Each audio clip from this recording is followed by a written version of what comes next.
شفيع المذنبين خاتم النبيين ورحمة للعالمين جد الحسن والحسين المصطفى الأمجد المحمود الأحمد أبو القاسم محمد اللهم صل على محمد وآل محمد. الصلاة والسلام على بعض الطيبين الطاهرين المعصومين المسلمين ولعنة الله على أعدائهم أجمعين من يومنا هذا إلى يوم الدين. صلوات محمد اللهم صل على محمد وآل محمد. عزیز محترم، اس کائنات کو خلق کرنے کے بعد حضرت انسان کا وجود زمین پر آنے کے بعد اس انسان کی رہبری اور ہدایت کی ذمہ داری اللہ نے اپنے ہاتھ میں رکھی. بندے کو اختیار نہیں دیا کہ تم جسے چاہو چن دو اور مان دو. خلقت کی پہلی منزل پر خلقت بشر سے پہلے ابو البشر بنا کر ہدایت کی ذمہ داری دے کر قدرت نے یہ واضح کر دیا کہ ہمارے لیے ناممکن ہے کہ زمین پر کوئی ہدایت لینے والا تو ہو اور ہدایت دینے والا نہ ہو، راہرو تو ہو رہنما نہ ہو. لہذا اس نے پہلی منزل پر حضرت آدم کی خلقت سے پہلے اعلان کر دیا کہ میں زمین پر خلیفہ بنانے والا ہوں. خلقت کی باتیں تفصیل کے ساتھ قرآن مجید میں بھی ہیں اور آپ جانتے بھی ہیں کہ جب حضرت آدم کی خلقت ہوئی تو تفصیلی واقعات ہیں کہ کئی مقامات سے مٹی منگائی گئی، گوندھا گیا، خمیر کیا گیا، روح پھونکی گئی، ملائکہ کو سجدہ کرنے کا حکم دیا گیا، وغیرہ وغیرہ. حضرت آدم ایک نبی ہے. عام روایت کے مطابق 1,24,000 انبیاء ہیں، لیکن کسی بھی نبی کی خلقت میں اتنی تفصیل یا اتنی اہمیت یا اتنی خصوصیت کا اظہار نہیں ہوا جتنی خصوصیت کے ساتھ اس نے حضرت آدم کی خلقت کا ذکر کیا. حضرت نوح کی خلقت ہوئی، حضرت موسیٰ کی خلقت ہے، حضرت ابراہیم کی خلقت ہے، مشہور و معروف پیغمبر ہے، العالم پیغمبر ہے، صاحبان کتاب پیغمبر ہے، لیکن کسی بھی نبی کی خلقت کا تذکرہ ویسا نہیں کیا جس طریقے سے حضرت آدم کا ذکر کیا.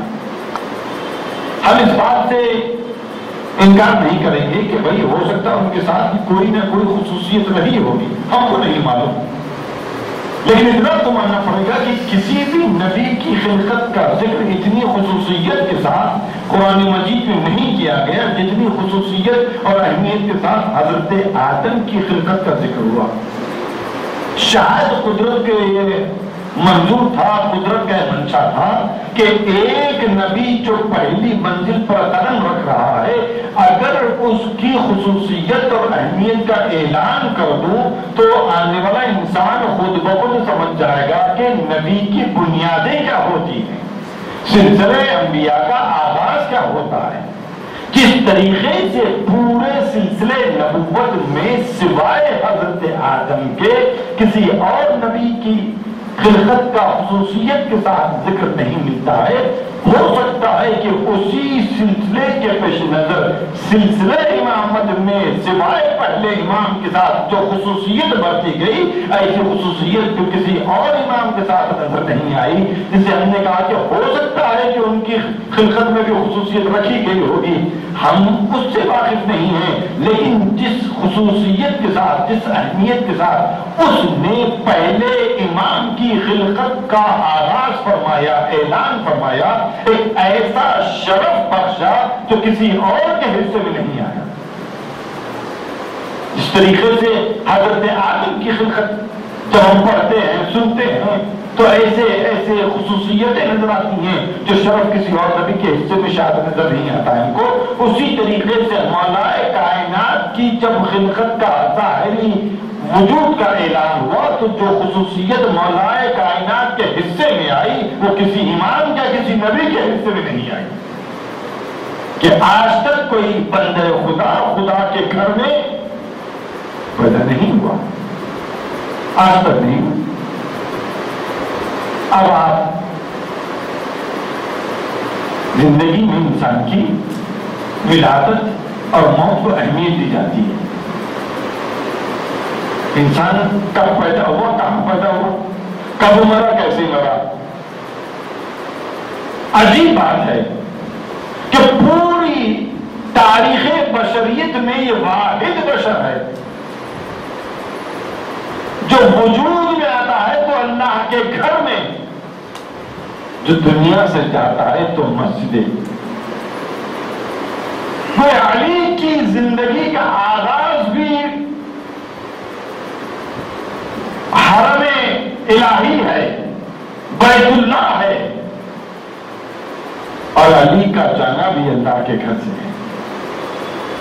اب جس علی کا آنا بھی اللہ کے گھر سے ہو، جس علی کا جانا بھی اللہ کے گھر سے ہو، اب اگر 1400 برس گزرنے کے بعد کوئی بندہ اپنے آپ کو علی سے وابستہ کرنا چاہے تو اس پر خود بخود لازم ہو جائے گا کہ اس کا ربط اللہ کے گھر سے ہو، اس کا ربط اللہ کی مسجد سے ہو۔ اب اگر تمہارا ربط کسی سے ہو یا نہ ہو، اگر مسجد سے نہیں ہے تو ایسا بندہ تو علی والا ہو ہی نہیں سکتا۔ عزیزان گرامی، مولا کائنات شب شہادت کی وجہ سے یہ مولا کائنات کی شخصیت کو کون سمجھے، کون سمجھا؟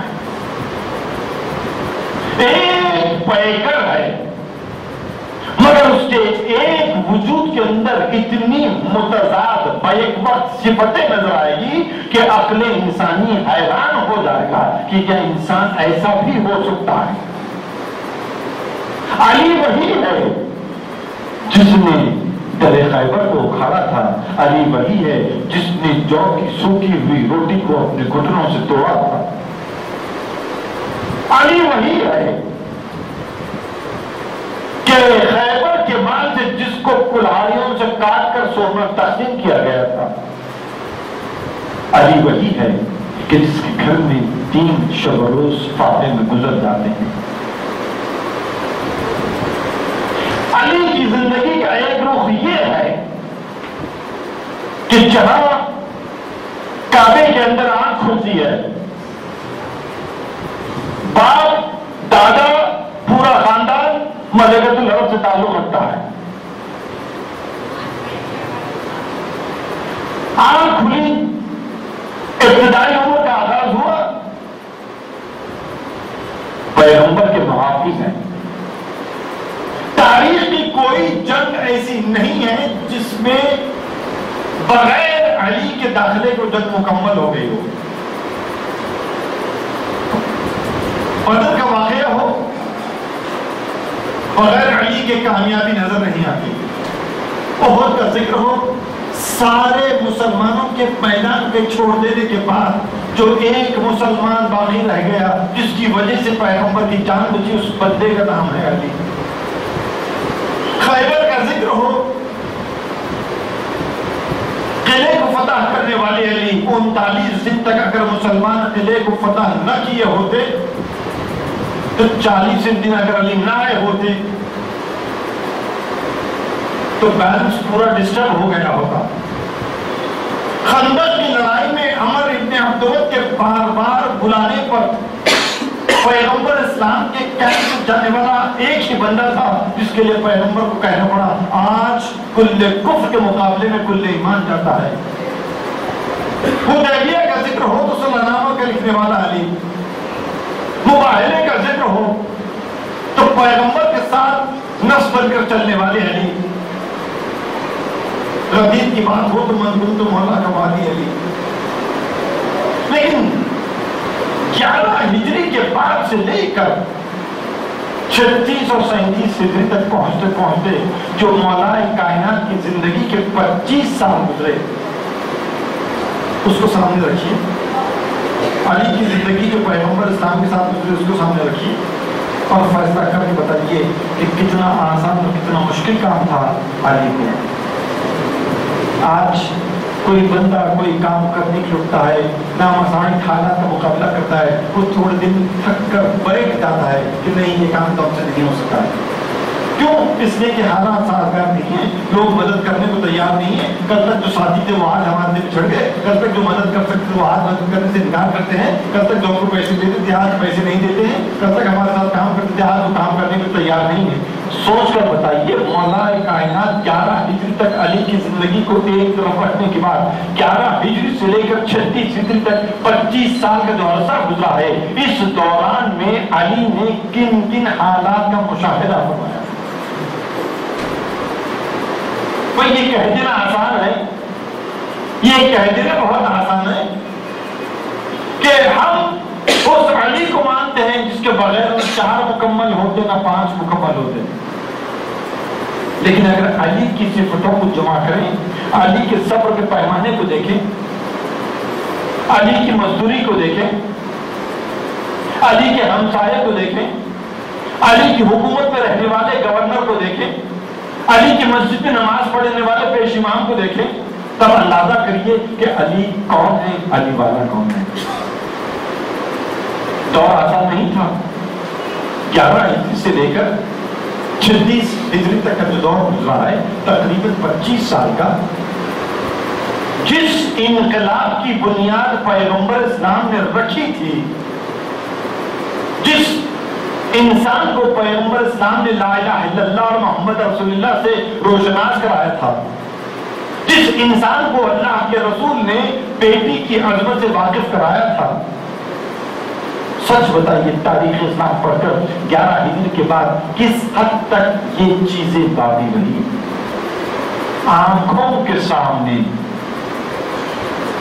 جس دروازے پر پیغمبر کھڑے ہو کر سلام کرتے تھے اس دروازے پر آگ لائی گئی، انکار کریں گے؟ اس دروازے کو گرایا گیا، انکار کرو گے؟ اور جب مولا کائنات نے پکار کر کہا کیا تم ایک اللہ کے بندے اور پیغمبر کے بھائی کے ساتھ یہ سلوک کرتے ہو، تو جواب یہ ملتا ہے کہ تم کو اللہ کا بندہ تو تسلیم کرتے ہیں، پیغمبر کا بھائی تسلیم نہیں کرتے. تاریخی بات میں آتے ہیں. سوچ کر بتائیے کہ ایسا انسان، ایسا شخص مینٹلی کس لیول تک ڈی مورلائز ہو سکتا ہے پھر سے اپنے قدموں پر کھڑے ہونے کے لیے. کوشش کی گئی کہ چاہے کچھ ہو جائے دولت علی تک نہ پہنچے. فتح کیوں ختم کیا گیا تھا؟ خمس کے مال کو کیوں رکھا گیا تھا؟ تاکہ نوعیت یہ بن جائے کہ کسی بھی طریقے سے مال علی تک نہ پہنچے. مال علی تک نہیں پہنچا، مال گیا تھا. پہلے ایک دور آیا، 10 سال دوسرا دور چلا، 12 سال تیسرا دور چلا. مسلمانوں کی ترقی تو ہوئی نا مالی اعتبار سے، مال گیا تھا، مال ہوتا کہاں تھا؟ علی کو چوتھی خلافت تو ملی.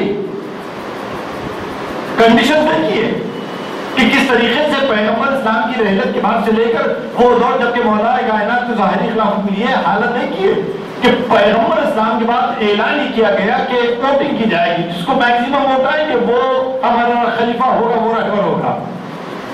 ووٹنگ کی بنیاد، الیکشن کی بنیاد پر خلیفے کا نامزد ہوا. دوسرے خلیفہ کیسے ہوا؟ اگر ووٹنگ کرنا ہی سنت پیغمبر تھی تو دوسری منزل پہ بھی ووٹنگ کرانی چاہیے تھی، الیکشن کروانا چاہیے تھا. الیکشن نہیں ہوا، نامینیشن ہوا. اور اگر الیکشن صحیح تھا، نامینیشن بھی صحیح تھا، تیسری منزل پر کیا ہوا؟ 6 آدمی کی کمیٹی بنائی جائے گی، جو انکار کرے گا اسے قتل کر دیا جائے گا.